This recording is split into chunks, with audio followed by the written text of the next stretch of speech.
కశ్మీర్ నుంచి మణిపూర్ వరకు ప్రభుత్వాన్ని ఏర్పాటు చేసిన ఘనత బీజేపీ సొంతం. కానీ దక్షిణాదిని పూర్తిగా జయించకపోవడం ప్రపంచంలోనే అతిపెద్ద పార్టీగా చెప్పుకునే బీజేపీకి పెద్ద మైనస్ పాయింట్. ఈ లోటును కూడా బీజేపీ తీర్చుకోవాలనుకుంటోందా? సౌత్లో బీజేపీ ప్లాన్స్ ఏంటి?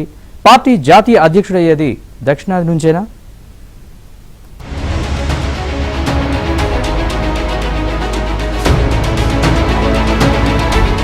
అన్ని పార్టీల ఎంపీలు పార్లమెంట్ సమావేశాలలో బిజీగా ఉండగా బీజేపీ సీనియర్ నేతలు, వ్యూహకర్తలు మోదీ, అమిత్ షా లాంటి వారు సీరియస్ గా సౌత్ వైపు దృష్టి పెట్టారు.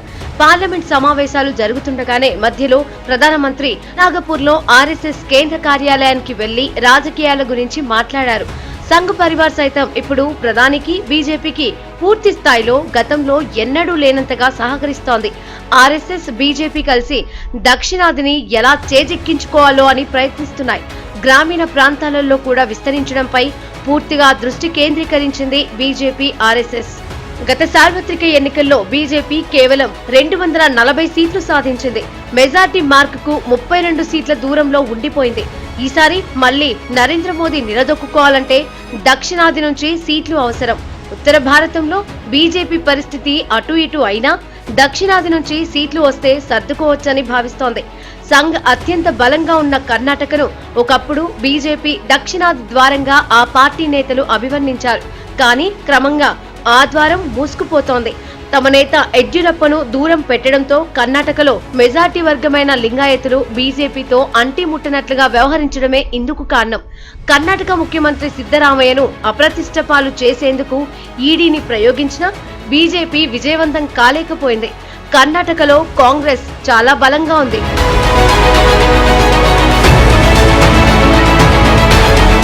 తమిళనాడులో మాజీ ఐపీఎస్ అధికారి అన్నామలైను రాష్ట్ర అధ్యక్షుణ్ణి చేసిన బీజేపీ ఏమీ సాధించలేకపోయింది.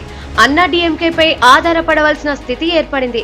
బీజేపీ అన్నా డీఎంకే పొత్తును అన్నామలై తీవ్రంగా విమర్శించడంతో ఆయనను పక్కన పెట్టాల్సి వచ్చింది.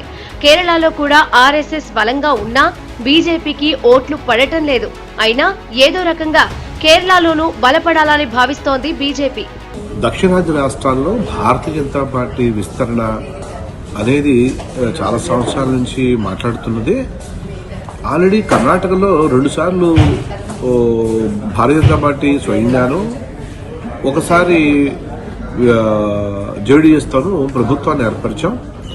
అయితే మీకు ఆల్రెడీ పాండిచ్చేరిలో భారతీయ జనతా పార్టీ ప్రభుత్వం ఉన్నది అక్కడ.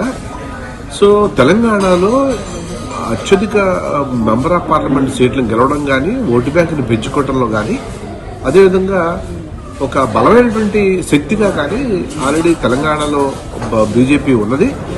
8 ఎంపీలు గెలిచి ఇవాళ భారతీయ జనతా పార్టీ ఒక బలమైనటువంటి స్థానంలో తెలంగాణలో ఉంది.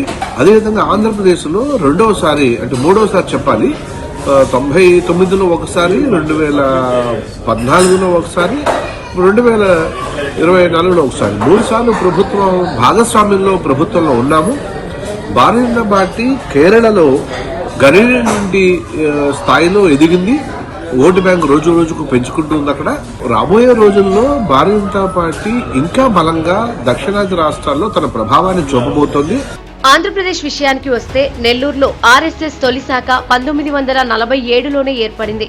1948లో విజయవాడలో ఆర్ఎస్ఎస్ అతిపెద్ద సభను నిర్వహించింది. ఉమ్మడి ఆంధ్రప్రదేశ్ లో ప్రత్యామ్నాయ భావాజాలం బలంగా ఉండడం వల్ల జనసంఘ్ ఉనికి ఏర్పరచుకోలేకపోయింది. తెలుగుదేశం బలమైన ప్రాంతీయ పార్టీగా ఏర్పడడంతో సొంతంగా నిలదొక్కుకోలేకపోయింది. విభజన తర్వాత తెలంగాణలో సంఘ్ పరివార్, బీజేపీ పుంజుకునేందుకు వాతావరణం ఏర్పడినప్పటికీ టీఆర్ఎస్, కాంగ్రెస్ పార్టీలు ఆ పార్టీకి బలమైన ప్రతిబంధకాలుగా మారాయి. ఏప్రిల్ 15వ తేదీ నాటికి బీజేపీ జాతీయ అధ్యక్ష ఎన్నిక జరగాలని భావిస్తోంది పార్టీ అధిష్టానం. ఈ పదవిని దక్షిణాదికి అప్పగించాలనుకుంటోంది. ఈ ప్రక్రియ పూర్తయ్యాక బెంగళూరులో ఏప్రిల్ 18, 19, 20వ తేదీలలో జరగనున్న నేషనల్ ఎగ్జిక్యూటివ్ కౌన్సిల్ భేటీలో అధ్యక్షుడిని ప్రకటించాలనుకుంటోంది. దక్షిణాదిన మొత్తం 130 సీట్లుంటే మొత్తం ఎన్డీఏకు కలిపి 41 స్థానాలే ఉన్నాయి. ఈ ప్రాంతంలో ఎలాగైనా 100 సీట్లు గెలుచుకోవాలనుకుంటోంది బీజేపీ. అందుకే అధ్యక్ష పదవికి తెలంగాణ, ఏపీ, కర్ణాటక నుంచి ఎవరినో ఒకరిని అధ్యక్ష బాధ్యతలను అప్పగించాలనుకుంటోంది. కర్ణాటకలో యడ్యూరప్ప, ఆయన కుమారుడు విజయేంద్రను విమర్శించిన కేంద్ర మాజీ మంత్రి పాటిల్ యత్నాల్ను పార్టీ నుంచి సస్పెండ్ చేశారు. తమకు కర్ణాటకలో లింగాయత్లే ముఖ్యమన్న సంకేతాన్ని ఇచ్చారు. యడ్యూరప్ప కుమారుడికే కర్ణాటక బీజేపీ పగ్గాలు అప్పగించనున్నారు. కర్ణాటకలో లింగాయత్లు 16% ఉన్నారు.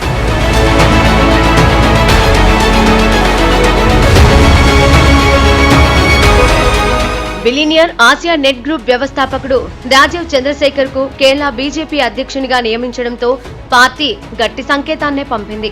గత సార్వత్రిక ఎన్నికల్లో బీజేపీ 19.25% ఓట్లు సాధించింది. త్రిశూర్ నుంచి గెలుపొందిన సురేష్ గోపీకి కేంద్ర మంత్రి పదవి దక్కింది.